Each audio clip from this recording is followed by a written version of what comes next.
Talking Sports with CJ every Tuesday 3 to 4 on Sports Slam Radio. It's sports on steroids and with pure attitude.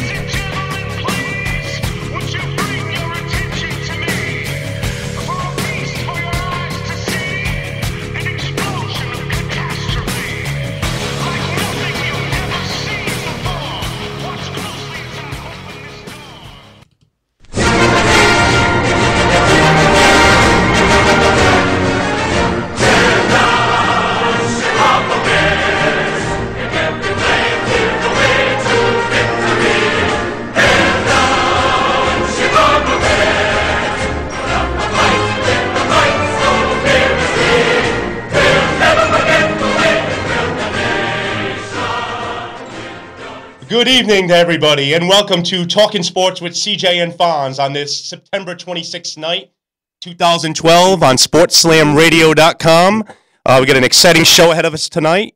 I want to welcome back to the program my co-host, Fonz. Fonz?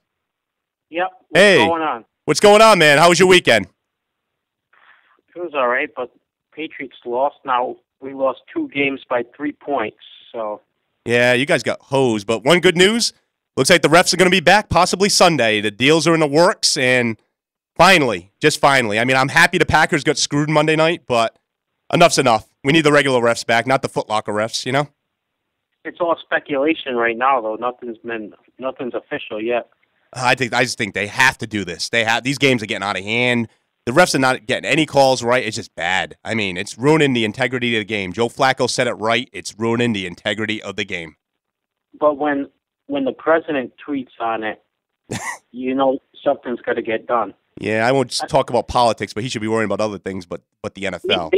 They even talked about it on The View. Yeah, it's been a big topic, a hot topic. I mean, I've seen that play with Jennings and Golden Tate going up for that pass at least maybe 50 times in the past 2 days. So it was bad. It was bad call. I don't know what the ref was watching. And this was a guy that was turned down by Division I. He was not even good enough to be a Division I ref. They even had this on Al Jazeera News. Yeah. The Tali News, they had it over there, too. Are you serious? But yeah. Unbelievable. The Packers did get screwed, but 1-2. Packer fans must be worried. Now they play the Saints. I mean, they play the 0-3 Saints next week, but it was a tough loss for the Packers. And if they miss out on home field advantage or making the playoffs by a game or so, it's going to come back and bite them in the butt. Like if they finish tied with Seattle and Seattle holds a tiebreak, and there you go. You know, and this could be big for the Bears. It's coming in for the Bears, I can see. But hello, you're talking sports with CJ. Hey, CJ, it's Tom. Tom. Hey, we got Tom on the phone, our golf expert, we're just gonna get prepared for you to come on for the Ryder Cup and big event this weekend, right, Tom? Hello, Tom? Yeah, hey guys. Sorry, I lost a little connection there. Oh, sorry, that's okay. So you're getting ready for the Ryder Cup this Friday through Sunday in Medina, Illinois, Medina Country Club near Chicago. It should be a big event.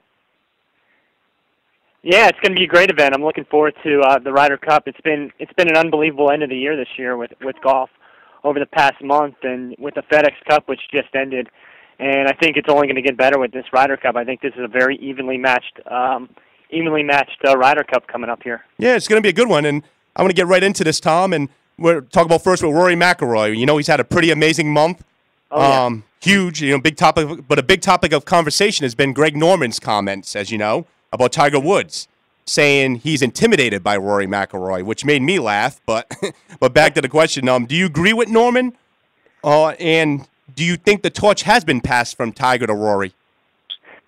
I think Jack Nicklaus said it best last week when he said, pipe down, Greg, pipe down. I think to say that Rory McIlroy or Tiger Woods is intimidated by Tiger Woods is or intimidated by Rory McIlroy is preposterous. It's not that Tiger Woods is intimidated by McIlroy. I think it's just simply the fact that right now Tiger Woods is not as good as Rory McIlroy. Tiger Woods' game isn't where it was in the past. He's still on the way back, and Rory McIlroy is playing better right now. He's a better golfer overall, and it's motivating Tiger Woods maybe to play a little better over the past month. But right now, Rory's a better player. Over the past past month, McIlroy has won 3 times on the PGA Tour. He's right now, every tournament he's in contention, kind of like Tiger Woods. We're used to seeing Tiger Woods. Over the past year, the past 13 months really, McIlroy has won 5 times worldwide, and what's even more incredible, he's got 15 finishes in the top 5, a lot of those being in the top 3. These are numbers we're used to seeing from Tiger Woods, and we're seeing it from Rory McIlroy. So right now, McIlroy, is clearly the number 1 golfer in the world. I think Tiger is number 2, but McIlroy is clearly establishing himself as the number 1 player. I'm not quite sure I'm ready to say that the torch has been passed. Although McIlroy is a better player right now than Tiger, Tiger still has, I think he's still on his way back. He's still on his recovery to, what he used to be. I don't know if he'll ever be what he used to be, but he's still got a lot of improvement in on him. I'm really looking forward to next year to see if Tiger can continue to make strides. But, Rory's had a great year. I want to seek more consistency out of him. He's a special golfer, but he still has a long way to go to even be mentioned in the same breath from a career standpoint to Tiger Woods. I mean, we're getting excited that McIlroy's won 3 times in the last 5 events. Tiger Woods has won 5 in a row several times at different points of his career. He once went on a stretch where he won 6 in a row. Then he went on another stretch where he won 7 tournaments in a row. And he's held all 4 majors at one time. So, he's still, to be mentioned in the same breath as Tiger Woods, he still has a long way to go. I think McIlroy will be a special golfer. He may have Tom Watson or Seve Ballesteros-like career where he's going to win 8 or 9 majors. He's going to win a lot of events, but I don't know if we're ever going to see another Tiger Woods in our lifetime. It's going to be hard to see, and he's still going to be a great player. He's still a great talent now. I'm anxious to see how Rory develops over time. But right now, he's the number 1 player in the world, no doubt. Now, Tom, historically, Tiger Woods hasn't fared too well at the Ryder Cup. I think his record is 13-14-2, something like that. Yeah, it's not been good. Okay, is that one of the main reasons why the USA hasn't done well? And if so, yeah, I mean Tiger Woods has only won one Ryder Cup in 1999. The one they won in 2008, he wasn't even on the team. He was hurt. He was kind of like, they brought him in to give motivational speeches, but the one year they won uniquely since 2000 was the one year that Tiger didn't even play in it. And I kind of equivalent the U.S. versus Europe as kind of like the movie Miracle, if you ever saw it, with the U.S. and the Soviet Union, the Miracle on Ice, where the Soviet Union has always had the better talent, but the U.S. had the better team chemistry, and that's what got them to win. And it's kind of been that way in the Ryder Cup. The European team has gelled more together. They've had better chemistry on their team. They played better in the group matches. And the United States relies more on individuality, it seems. They do better in the singles matches on Sunday, which is where they historically or traditionally the Ryder Cup plays doubles matches Friday and Saturday, where they team up with another partner and they play these best ball and alternate matches, and it relies more on strategy and teamwork. And Europeans have benefited from that in a big way. In fact, since 1995, the United States has lost all the double matches except one. They've only gone into the Sunday singles matches leading one time, and that was in 2008 where they won. So the United States that have a chance this week has got to play better in the doubles matches than what they have in the past.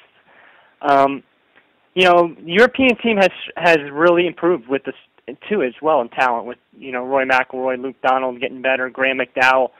So European team just has a lot of chemistry and good history, good confidence coming into this, but their talent level is starting to equate down to the United States, and it's going to be interesting to see how the U.S. does. With a lot of more younger talent this year, they got Brandt Snedeker playing and coming in playing hot, and Dustin Johnson, some new guys, Jason Dufner playing his first event. And all that being said, I'd like the U.S. to actually do pretty well this week because they're coming in with a lot of confidence. They don't have anything to lose because they haven't fared well in the Ryder Cup in the past 10, 15 years. Brandt Snedeker's playing well. Dustin Johnson's coming in playing well. Phil Mickelson's played really well the last few weeks. Tiger Woods has been on good form. Jim Furyk is coming in playing well. They've got some experience there. Bubba Watson played well last week. So, a lot of times the United States has come into the Ryder Cup playing poorly. I think they're coming in with a lot of guys with a lot of confidence playing well. And, I think I have a good feeling about the U.S. this week. I think they're going to fare well. Medina's been a good spot for Tiger Woods. He's won 2 majors, 2 PGA championships there. And so I'm going on a limb and saying the United States is going to take back the Ryder Cup this week. We're on the phone with Tom Kovac, our local golf expert. Tom, I want to ask you to pretty much the Ryder Cup now. It signals the end of the golf season. It's the last big event. It's not every year, but this year is the last big event. What do you see upcoming in the game of golf in 2013? And do you think Tiger can continue to make progress and return to his old form in 2013? Yeah, I think what I'm most looking forward to is seeing how this past month really we're starting to see for the first time in a long time we've seen Tiger Woods being challenged by someone who looks like he's better than him, and that's been Rory McIlroy. And we've seen Tiger try and respond and play some of his best golf the past month. He's come up just short. So I'm hoping, and I think it will happen. I continue to see these two players next year continuing to play at a top level, and I think challenging each other. And I think that would be amazing for the game of golf to get these two to continue to play at a top level and maybe develop a little rivalry. They got a little friendly rivalry going on right now, and I think it's going to continue. I think they're motivating each other. Tiger Woods has said that Rory is starting to bring out the best in him. Rory likes the challenge. When Tiger Woods plays his best, Rory has said he feels like he plays better. And I think these two players are going to continue to play well in the next year, and you're going to you could see something great in golf with these two maybe going at it a little bit and having a little rivalry. I think Tiger Woods has to win a major this year. I agree, Tom. I really do. He has to have any chance at beating Jack Nicklaus's record. He has got to win one. When we talked a couple months ago, I said he's got to win one soon, and he didn't win one at the British or the PGA. He can't go at 38. It's going to be hard for him to go in at 38 years old and 39 years old, being four majors short. Jack Nicklaus only won 1 major after the age of 41. Right. And these younger guys like McIlroy and these Dustin Johnsons, these young guys out there are only getting better. So he's got to find a way to win a major. I think he's got a good chance. His game seems to be getting better, and he's on the right track. So I'm hoping to see time will tell. Tiger Woods make that. Yeah, time will tell. It's also going to be interesting to see how the young onslaught of players, if they continue. I think you're starting to see the generation switch. I want to see how Ricky Fowler does next year. He's kind of been the equivalent to Andy Roddick in tennis, in my opinion. Ricky Fowler's had so much hype about him. A lot of people have called him the next Tiger Woods a couple of years ago, and he looked like he was on the right track, and it just seemed kind of flatlined. He won a tournament earlier this year, and then has had a horrible 3 or 4 months and didn't even make the Ryder Cup. And so he's got a lot of hype on him, and it just really hasn't produced yet. So I'm really anxious to see how Ricky Fowler does next year as well. Well, cool, Tom, and thanks for the update and the preview for the Ryder Cup. We'll see what Tiger does, and I think 2013 he might win a major. I think he's got a good chance. I think he's on the right track, and what Greg Norman said, I mean, comparing Rory McIlroy to Tiger, I mean, that's like comparing Kobe to Jordan right now. There's no Tiger. It's too early to bake this kid, compare him to Rory to Tiger. It's not going to happen right now, but we'll see. Time will tell, and I want to thank you for coming on the show tonight, Tom. All right, man. You guys have a good night. Thanks for having me on. See you later, Tom. That was Tom Kovac, our local golf expert. If you guys want to call on the show tonight, the number is 727-493-2055, or text me a question, CJ, at 727-278-9814. Fonz, you want to get into some baseball, I know. It's big, October's coming around the corner. Baseball's heating up. Yeah. All right. As we know, Miguel Cabrera is chasing some history.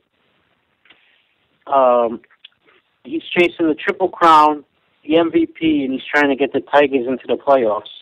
I told you last week, all the White Sox pretty much had to do was go 10-5, and they would clinch their division. But since then, they've lost 6 out of 7 games. Choking. Told you they would.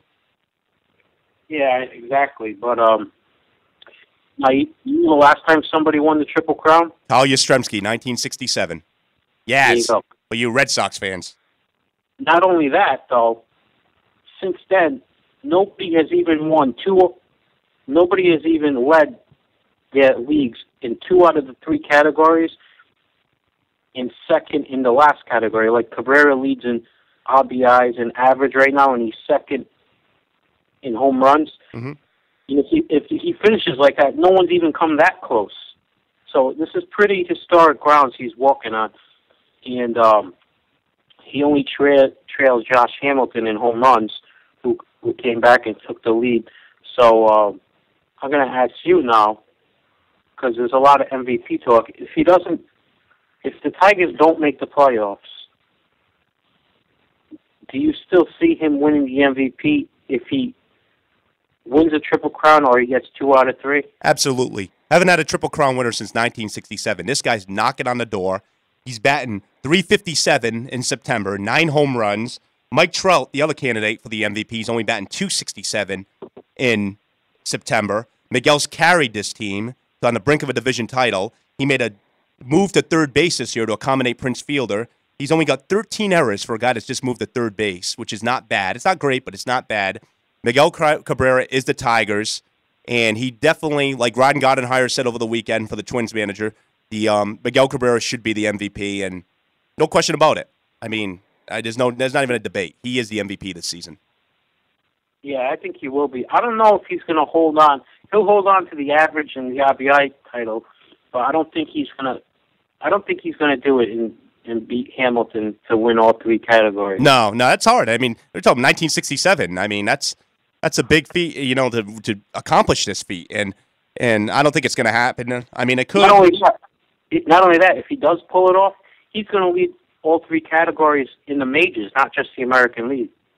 That's true. Well, moving right along now to a team that had expectations this season, but have been a big disaster in Miami. The Miami Marlins moved into a new stadium this year, hired the outspoken Ozzie Guillen as manager. It's been a disaster. Guillen could be on the firing block. Owner Jeffrey Loria has been mad. I guess Ozzie came out and said this organization is known to fire managers. They can't get it right with managers. And now Heath Bell, the bust free agent reliever, has come out and said that he can't respect Ozzie anymore. And Ozzie started it all this season with Castro comments that backfired. It's been a one big bad mess for the Marlins this year. Does he get fired this year? Okay, you mentioned how Ozzie said they fire managers. Girardi won Manager of the Year and then got fired. It's true. However, the players on the team are siding with Ozzie on this one. I heard Heath Bell he has no respect from any of his teammates, and this is not just a one-time thing. Heath Bell's done this before in the past. Mm-hmm. I think he's a good manager. He was in a tough situation this year. The owner wants to sell seats. They got the new stadium, so he's not going to get fired this year. I don't think so anyway. And they knew what they were getting when they hired Ozzie. He's outspoken. He's been known to go on Twitter and say stuff that he shouldn't be saying. They knew what they were getting, and that's who Ozzie is. But he does, he's a likable guy. I know the media don't like him, but the players seem to like him, and I think he'll keep his job after the season. I do agree with that. Yeah, but Heath Bell will be gone for sure. Oh, yeah, he's a bust if they can get rid of him. Yep, but switching gears now, can we move on to college football? Hell yeah, big weekend of college football this past weekend. A lot of big games. I lost my Clemson Florida State pick. Yep, the Noles. Oh. We texted you when Clemson was winning, and since I texted you, they went on like a 28-3 run. Yep. But some news that took place this week was the 2 most elite college football programs of all college football, probably Michigan and Notre Dame. And I say that because they rank 1 and 2 all time in winning percentage and 1 and 3 in all time wins. Now, they have they play every year. Their first meeting was 1887. That's 1887. That's a long time ago. Mm-hmm. So, in 2007, they agreed on a 20-year contract that they would play for 20 consecutive years in a row. But in 2010, the athletic director for Michigan came out and said the deal was never signed, so they're not playing under any deal. So since then, Notre Dame has opted out, and they're going to delay the rivalry for a couple years to return in 2018. Now, you're a big Notre Dame fan. Yep. Go Irish. They're going to be playing against ACC opponents. How do you feel about this? I'm going to miss the rivalry. This was a big rivalry. I'm going back to 1989 when Rocket Ismail took 2 kickoff returns to the house against Michigan. So, I mean, that happened in 89. Then last year with the whole Michigan coming back, remember that dramatic ending in that game? And it's always been a great rivalry. 2 storied programs, 2 of the greatest fight songs between the teams. Heisman winners, so many of them between the two. Tim Brown, Desmond Howard from Michigan. I mean, great names coming out of there. And I'm going to miss it. And they've played regularly since 78, like you said. They've played every year since 02. And it's been a great rivalry. It's one of the first biggest games of the college football season that means something. And it's always a big game, regardless if Notre Dame's down or Michigan's down. So I'm going to miss this rivalry. I hate the way college football is going. We don't have Kansas against Missouri anymore. We don't have Oklahoma, Nebraska, Colorado, Nebraska. All these big games I used to look forward to are gone. And it's college football. It's all about the money. Did that game in '89, was that at the big house that Rocket Ismail did that? I'm pretty sure it was. It was 89. He took 2 kickoffs to the house, and that was this. Rocket Ismail was amazing that year. So I'm going to miss the rivalry. But moving right along to Oregon. Oregon passed LSU in the AP poll over the weekend, despite LSU winning 12-10 on the road against an SEC foe in Auburn. Oregon basically leapfrogged LSU to number 2. Oregon destroyed Arizona 49-0 over the weekend. I'm going to ask you, Fonz, Oregon, did they deserve to be number 2? Should this have happened, this leapfrog over LSU? Yeah, we saw this a couple of weeks ago when, who was it? Bama leapfrogged USC for the top spot. Mm-hmm. LSU played horrible. Auburn is not good. They're a very low-ranked team. And Oregon just looks like they're on fire. So I agree with it. LSU's going to have to play better if they want to. But, it's just rankings. It's still September. It really doesn't mean much right now. The only thing I got to disagree with is Oregon hasn't played a road game yet. To leapfrog a team to number 2 that hasn't lost, I think you got to play a road game. But that's the only thing I disagree with. Other than that, though, I have no problem with Oregon leapfrogging LSU. Yeah, I mean, you squeak by 12-10 or you win 49-0. I mean, and Arizona was ranked. Exactly. So what are they supposed to do? All right, Fonz, I'm going to ask you some college football picks for the weekend. The big one, not a lot of big games, but the biggest one in my eyes is number 14 Ohio State goes into Lansing to play at number 20 Michigan State. Who do you like? The dream season for Urban Meyer and Braxton Miller and Ohio State comes to an end this week. I have to take Michigan State at home.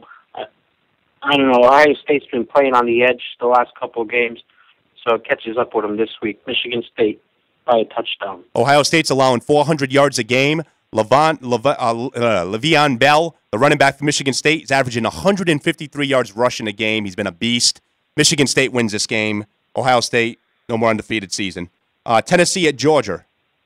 Number 5 Georgia against Tennessee. Who do you like in that game? If Tennessee was going to make some noise this year, it would be last week against Florida, or 2 weeks ago against Florida at home, but they laid an egg, so Georgia wins big. I'm going to take Georgia too big. Tyler Bray basically has to outplay Aaron Murray to win that game. But I don't see it happen, and I like Georgia at home to continue this great number 5. I like that kid.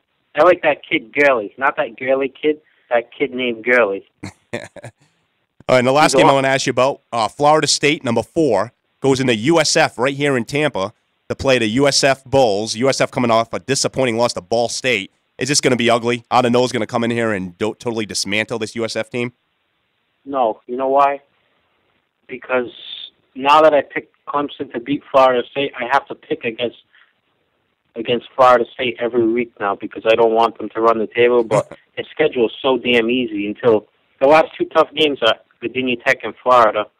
But, yeah, they should win pretty big, even though I'm rooting for USF. USF beat Florida State in '09 on the road at Doak Campbell Scramble. Not going to happen this time.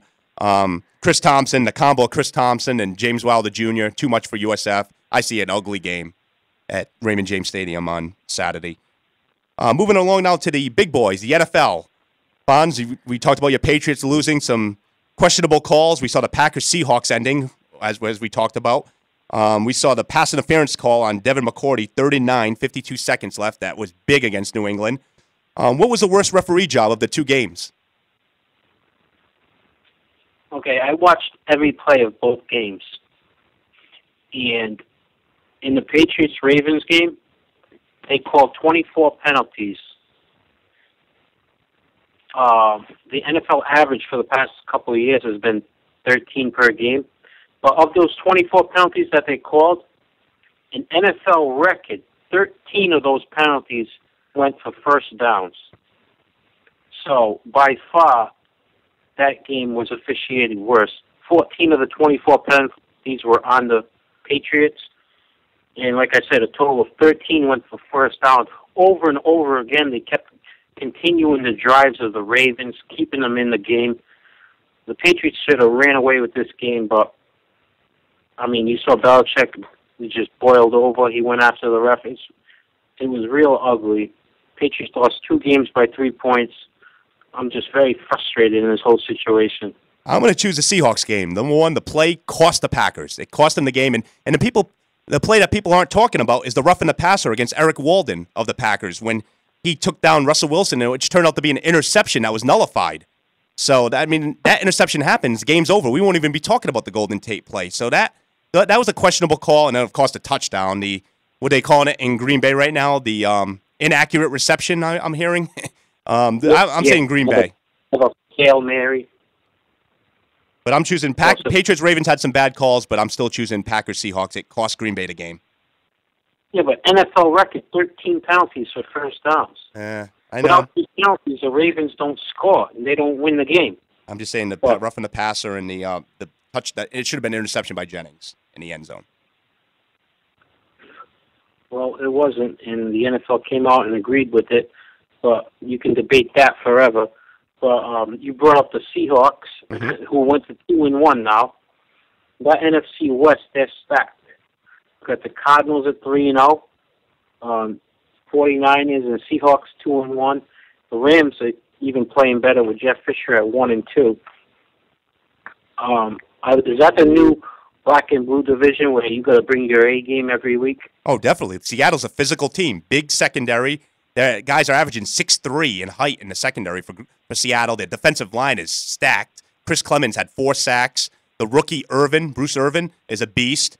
Then you got Arizona. Look at the turnovers they created. And now what's scary about Arizona is Larry Fitzgerald is coming on with Kevin Cobb, that connection.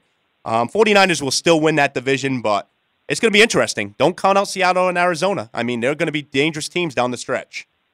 Arizona's hosting Miami next week, so they'll be 4-0. Right. So, I mean, it's a tough division. Who would have guessed the NFC West? I was going into the season, I was thinking that was a weak division. It's turned out to be arguably the best. One of the best, anyway. But yeah, it really is. Moving to a team that's not playing their best right now, the 0-3 Saints. Their defense is atrocious. I mean, it is bad. Worst 32nd ranked defense in the NFL.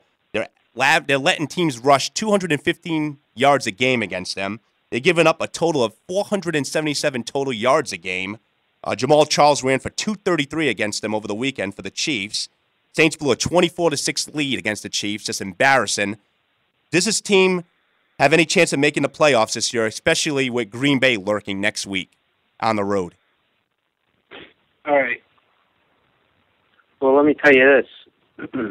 Since NFL went to the current playoff format of 12 teams, only 3 teams since then, which was 1990, went 0-3 and made the playoffs. So it is possible, but very unlikely. And if they lose this week to the Packers, no team has ever gone 0-4 and made the playoffs. So their backs are pretty much to the walls. If they want to start a turnaround, it's got to be this week. I don't think it's going to happen. If you can't beat the Chiefs at home, you're not going to beat Green Bay on the road, especially after that they're all pissed off. So the Saints are done. It's not going to happen. Only 3 out of 113 teams opened the season with 3 losses, have made the playoffs since 1990. It's not going to happen this season. New Orleans goes 0-4 next week. They're not going to win. They're done. They're already going to be 3 or 4. They're already 3 games back of Atlanta for the division. Now they're looking at possibly 4 games. And the wild card race in the NFC is so open with so many good teams. It's not going to happen this year. I told you back in July, did I not say without Sean Payton, the Saints were done? I said 8-8, and that was being generous. Yeah, you're right. But thanks for repeating the same exact points I just made.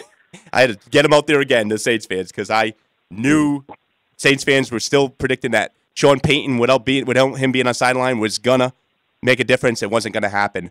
Now we're going to get on the... I don't get it, because they were 9-0 at home last year. I don't get how they fell off so bad. Well, it changes year to year, man. That's the NFL. But we're about to get on the phone Roberto Padilla from Mile High Sports Radio in Denver, which is the flagship for the Denver Broncos. He's going to come on and talk some Denver Broncos with us. He's going to talk some NFL, of course, the referees, which is a never-ending subject in the NFL. And we're going to basically talk about what's going on with Peyton Manning and a bunch of things while we get him on the phone. We're going to be talking about the 3-0 teams, which one's the best of the 3. I mean, we've got a lot of interesting things to ask him in the NFL. And he's got a good intake living in Denver, talking about Peyton Manning all the time on the radio. Can't believe there's only 3 undefeated teams left. I know. It's unbelievable. It's just parity. That's what the NFL is about. It's about parity. And that's what, I mean, that's what it's all about. That's what's different than other sports in the NFL. I mean, it's parity, and teams have a chance.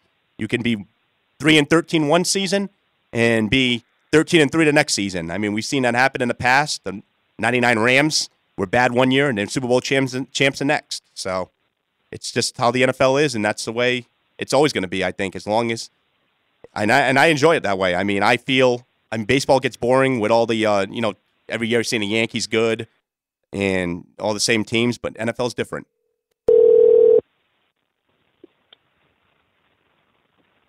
Okay, we're about to get Roberto Padilla on the phone from Mile High Sports Radio in Denver, Colorado. Big football town. Hello? We're about to get Roberto Padilla on the phone from Mile High Sports Radio. Hello? Hello, Roberto. It's CJ from Talking Sports with CJ on SportsSlamRadio.com. How are you? I'm good. How you doing, brother? Good, good. We just saw you being in Denver, big football town. We want to just ask you some NFL questions, some Bronco questions, and some other things going around the league right now. Sounds good. Shoot, brother. Well, the first thing I want to get into is the referees, of course. I mean, it's a never-ending story in the NFL. We found out today, Chris Mortensen reported that they're pretty close to a deal, possibly maybe this Sunday the regular refs will be back. Now, if the regular refs do come back this Sunday, how is that going to change the strategies of defensive players who have been taking advantage of these replacement refs? We've seen some dangerous hits that are not being called. How does the strategy change for defensive players now? I think they're going to test the limits. They're going to keep doing what they're doing, and they're going to see what they can get away with, and they're going to test the limits. And if the referees start calling the penalties the way they have been in the last couple of years, I think you'll see an adjustment. But other than that, I think they got to push the limits. You got to see what you can get away with, because it's going to be the first game back for the regular referees too. So things are not going to be perfect and cheery either for Sunday's game. And they're going to be rusty, like you said. They haven't refereed in over a year. They had no preseason, so they're going to have some rust. So we might still see some bad calls this weekend. I didn't see any difference. I mean, to a degree, yes, there is a difference between the replacement officials and the regular officials, but I thought it was entertaining. Frankly, I thought I was entertained, and to be honest with you, I thought inferior teams were the ones that benefited from the lack of proper officiating. Now you're going to have the same teams, the Green Bays, the New England, and the playoff contenders getting the benefits of the calls that they were before the replacement officials were benefiting teams like Arizona and Seattle. Now, Roberto, since the Broncos acquired Peyton Manning, they've been in the spotlight. They've had 2 nationally televised games out of their first 3.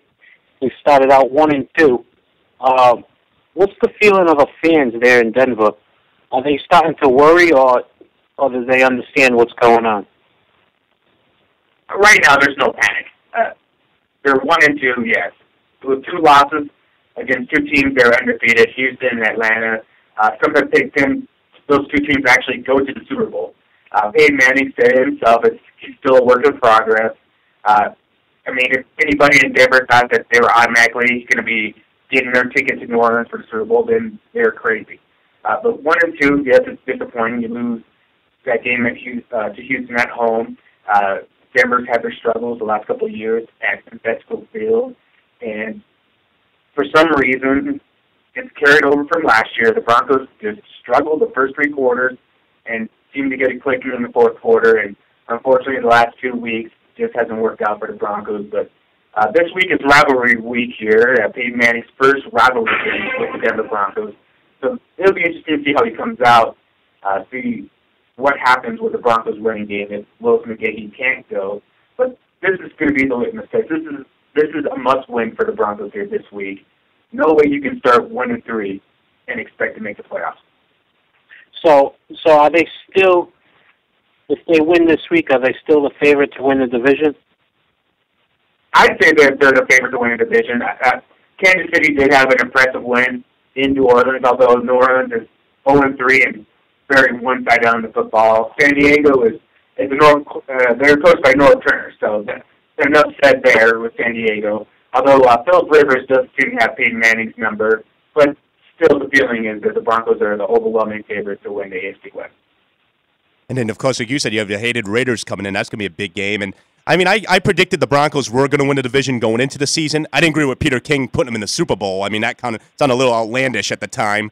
And I don't think they're Super Bowl caliber like a Ravens or Texans or Patriot team. But I definitely think they're the best team in that division, regardless of the quick start by San Diego.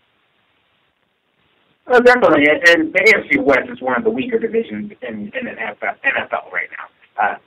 Yes, they all finished within a game of each other last year, but none of those teams were very good. I mean, Broncos back into the playoffs, losing 3 in a row with an 8-8 record. What kind of division does that tell you that it is? Exactly. And that has to be one of the factors Peyton Manning wanted to go to Denver was technically this would probably be the easiest route that he was going to have rather than going to maybe Tennessee or San Francisco. Right. No, I totally agree. We have Roberto Padilla on the phone from Mile High Sports Radio in Denver. Roberto, I want to talk about the Houston Texans, the team that beat the Broncos on Sunday. This team is dangerous. Wade Phillips has his defense playing tough with J.J. Watt's a beast. The offense, Matt Schaub, 4 touchdown passes against the Broncos over the weekend. And one amazing stat about Houston, they only have 1 giveaway this season, which is amazing. I mean, we've already played 3 games. Is this Texan team better than they were last year? And what can Matt Schaub, how good can he be down the line? The Houston Texans are better at this point than they were last year. As long as Matt Schaub is healthy, they're a perennial Super Bowl contender. As long as Matt Schaub's healthy. That's the question. And Matt Schaub seems to be very injury-prone. He's a tough guy, though. I believe all of you guys have seen the Joe Mays hit from last Sunday. We're still waiting to see if that appeal is going to be heard and overturned. But Matt Schaub's a tough guy, but he is injury-prone. The running game looks good. They've got Andre Johnson on offense, and they haven't missed a beat on defense, even losing Mario Williams to the Bills. They haven't missed a beat. There's really nobody in that, what division is the AFC South? Mm-hmm. There's nobody in the AFC South is really going to touch him unless Andrew Luck has an unbelievable rookie year and can carry the Colts into challenging him for the division. So I don't see any reason why Houston's not winning the division within the next 4 or 5 weeks, to be honest with you. And they are dangerous. So you talk about Matt Schaub's, that Joe Mays hit on Matt Schaub and his ear. It looked like shades of Evander Holyfield for a little while, that one shot they showed on television. Who else do you think would come up from that? You know, I mean, you lost a bit of your ear during a football game, and you go right back out on the field, and then you play out of your mind. You have a career game on top of that. Do you think Jay Cutler would do that? And I'm a Bears fan, I'll say no. I think Cutler's a tough quarterback. I think sometimes he takes heat. But being a huge Bears fan, well, first of all, he would have had 4 picks instead of 4 touchdowns. So, but well, Roberto, you saw 2 of the 3 undefeated teams. Of those 3, which one do you think is the best? Of the 3 teams? Of the 3 undefeated teams. Out of the 3 undefeated teams. Oh, boy. I got to say Houston. I think Houston's the most well-rounded team. Atlanta, they did look impressive Monday night against Denver a couple weeks ago, but they doesn't seem like they can run the ball. I mean, I'm still a little suspect on them on defense, and if they can't throw the ball to Julio Jones and Roddy White, then to me, what's going to happen to them this year will happen to them in New York last year against the Giants. Arizona, it's a nice story, but there's always those couple teams that have no business starting out 3-0, 4-0, and then at the end of the season they're 7-9. Houston's well-rounded on offense and defense. They're in the right division right now. They're going to win the division hands down, and it's all about Matt Schaub. If Matt Schaub can stay healthy, they're a Super Bowl contender. If Matt Schaub gets hurt, they're done. I totally agree. But moving along to the Falcons again, the 3-0 Falcons. You got to see them play in Week 2. They looked very impressive in that game, picking off Peyton Manning. Was it 3 times, 4 times in the first half? 3 times in the first quarter. First quarter, yep. So the Falcons, you get to see them play, their defense. You see Matt Ryan is having a heck of a year to start, but he's always faltered in the playoffs. And if you can recall, the Falcons went 13-3 2 years ago and ended up getting upset by the Packers with home field advantage. Is this Falcon team, the 2012 edition, a legit Super Bowl contender, or will these off-the-field problems, Michael Turner, John Abraham, end up eventually catching up with this team? Well, with the Falcons, it seems like there's always been a history of police troubles. I don't know if you remember. I believe it was. I can't think what Super Bowl it was. It was the second of the Broncos back-to-back Super Bowl win. Oh, yep, Eugene Robinson. Eugene Robinson. The night before the Super Bowl. It seems like there's always something with Atlanta area athletes, whether it's the Falcons and or the Hawks in basketball or the Falcons in football. It seems for some reason, I don't know what's in the water in Atlanta, but there's always somebody in trouble. But until the Falcons can run the ball consistently. And, I mean, Michael Turner, yes, he's a little bit older, but he's still got it. Eventually, yes, you can fly around the ball. You can throw the ball 50 times a game and make it but so far. But as New Orleans, Green Bay, New England, ask all those teams how successful it's really been when you're one-dimensional on offense and you can't run the ball. I agree. It's not very successful. No, I totally agree with you. But you talk about Eugene Robinson, and I'm thinking back to that Super Bowl, and it's like, dude, your biggest game of your life, and you're soliciting a prostitute the night before the Super Bowl. It's like, what was going through his mind? She must have been. What was Michael Turner doing? If there's somewhere out, I'm in Denver, so we know there's definitely nothing to do here on Monday night. What is there to do in Atlanta, really, on Monday night after the game? I know. He went right to the strip club right after the game. I mean, he was right there. I mean, he got arrested an hour and a half after the game? He was at a strip club.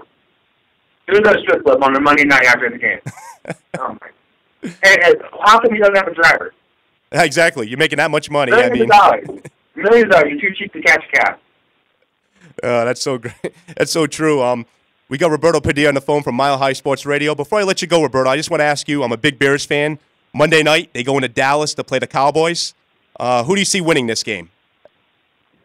I'm going to say Dallas. And Jay Cutler gets, I don't know what it is, but when the spotlight's on him, whether it's Sunday Night Football or Monday Night Football, the guy just does not have the mojo.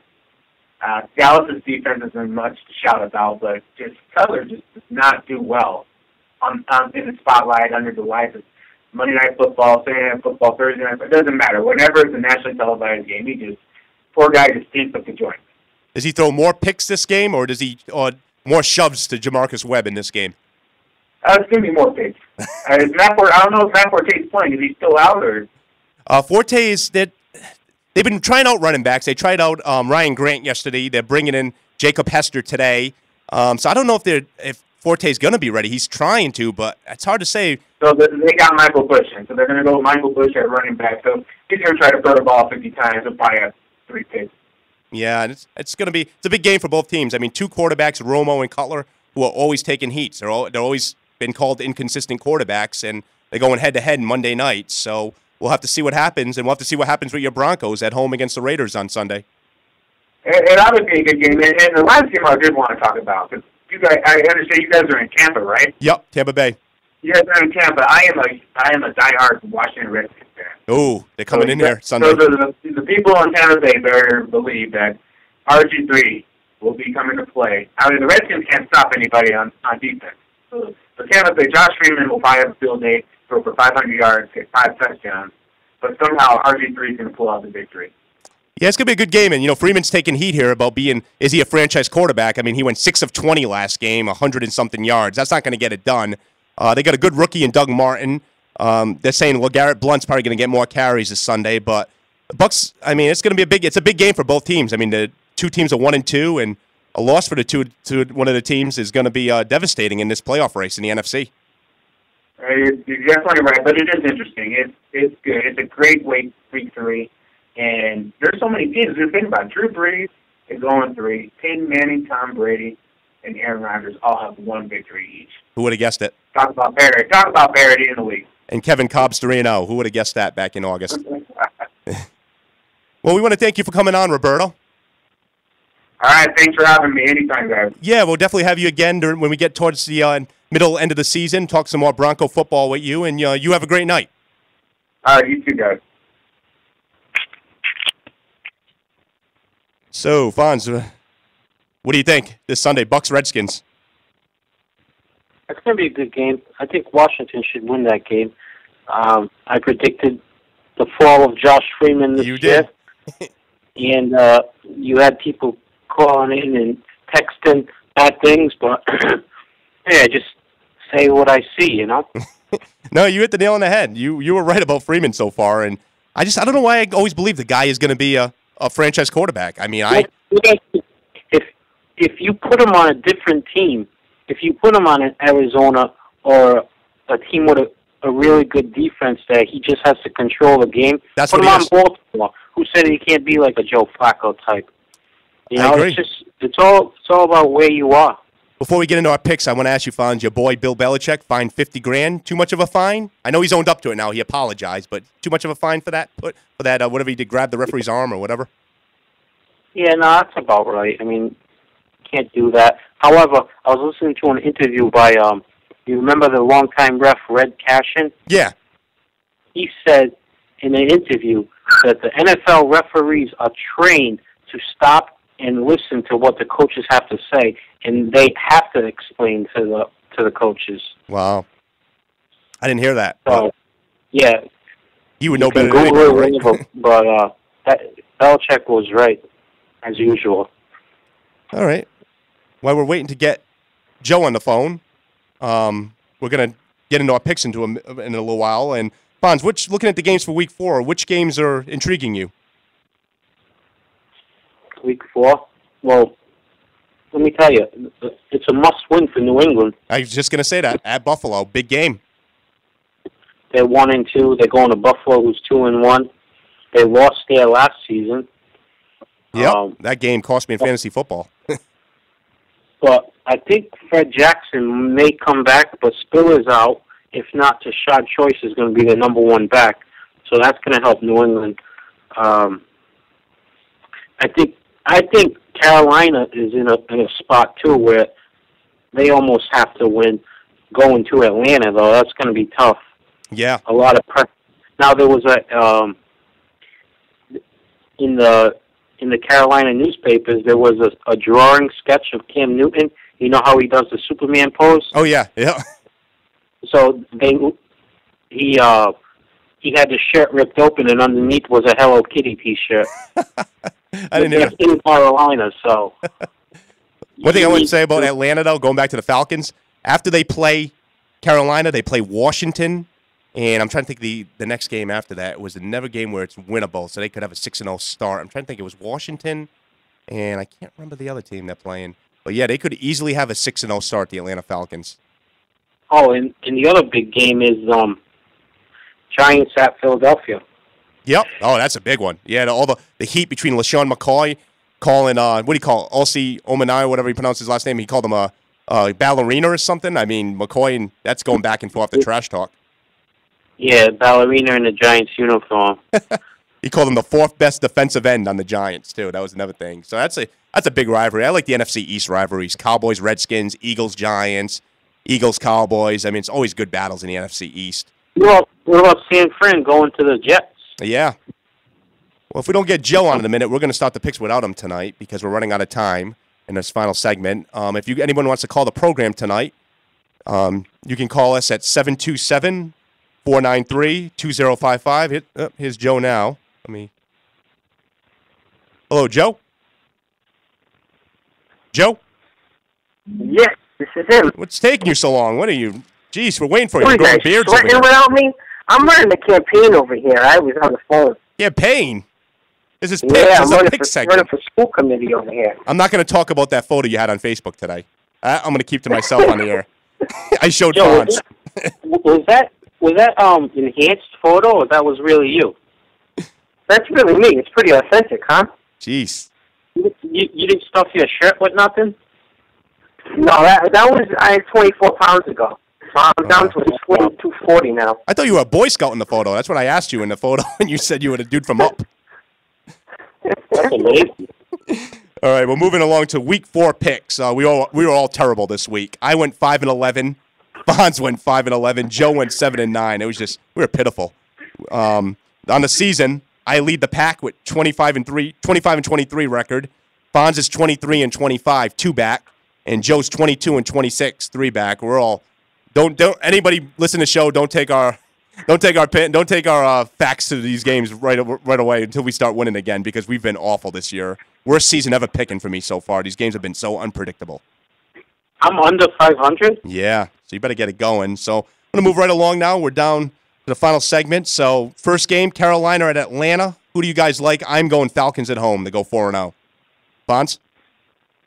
I agree. Atlanta. Joe? I'm going to Falcons, too. New England at Buffalo. Critical game for the New England Patriots. They don't want to fall to 1-3. They go into Buffalo. They take on the 2-1 Bills. I'm going to Patriots. They have to win this game. Fonz?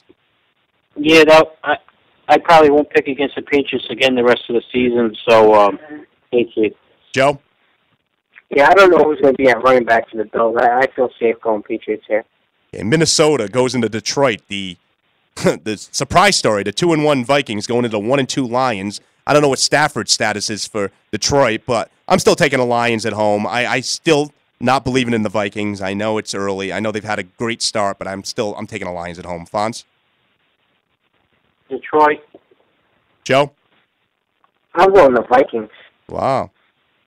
San Diego goes into Kansas City, Arrowhead Stadium on Sunday. The 2-1 Chargers against the 1-2 Chiefs. Big divisional battle. I'm going to Chargers at home. I mean, on the road. Fonz? You're going to Chargers, huh? Yeah. I've been on their bandwagon this year. You know where I'm going. Just say it, Joe. Just say it. Give me Romeo or give me death. There we go. I'm getting him a Chiefs jersey for Christmas. He loves them. Hey, you beat the Saints. That was a good win. Bonds, who are you going? It was a big game, and it knocked me out of an eliminator league because I had the Saints. All right. Who are you going in the San Diego game, Fonz? Okay, I'm going to go give me Romeo or give me that. Wow, so I'm by myself. Seattle goes into St. Louis to play the Rams. The Seahawks stole a victory from the Packers on Monday night. I'm going to Seahawks to go 3-1. Fonz? Was it Seattle, St. Louis? Yep. Yeah, it's Seattle. Joe? I'm going to go Seattle, too. Okay. The San Francisco 49ers going to New York to play the Jets. Big game. Battle of 2-1s. Jets should have lost to Miami if Miami's kicker could kick a damn field goal.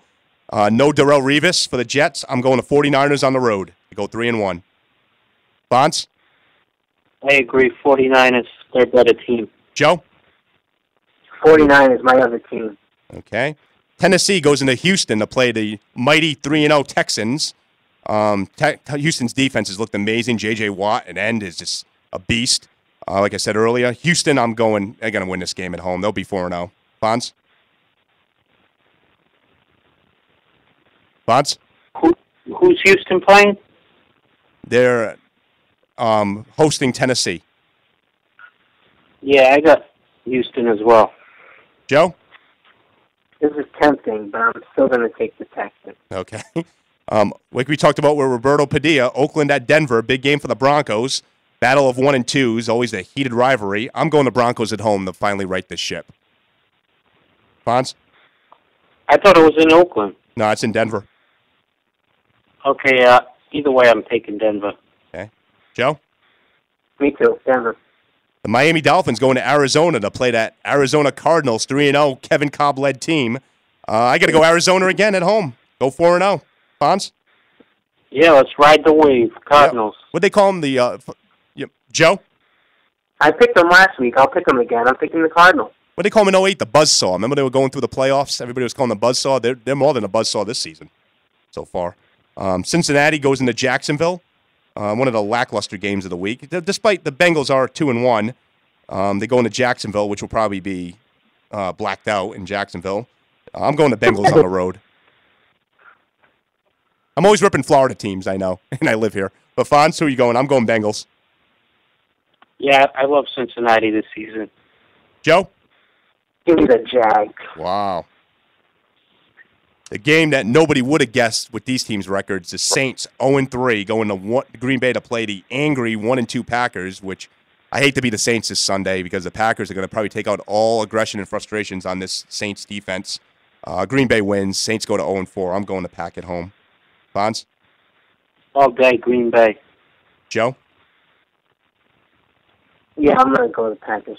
The battle here in Tampa Bay, 4 o'clock start. Washington goes into Tampa Bay, which I don't even know how much tickets have been sold. I'm guessing about 1,000, but we'll see Sunday. Well, you can tell when it won't be on TV, so I won't get to see it Sunday, but I'm done taking shots at the Bucs. I'm sorry. But Freeman's got to get it going this weekend. But I'm going to say he gets it going. The media's been on his butt all week here in Tampa Bay. I'm saying Freeman leads the Bucs to victory. I'm going the Bucs at home. That's good because I got RG3. Wow. Fonz goes Redskins. Joe? Yeah, I'm going Redskins. I'm by myself with the Bucs. They better get it going for me. The 8 o'clock game, the heated rivalry. What? They did really good against Cam Newton, the other mobile quarterback. So, but I'm going to stick with that. I'll stick with that. The big 8 o'clock game, the Giants go into Philly to play the Eagles. Big divisional battle.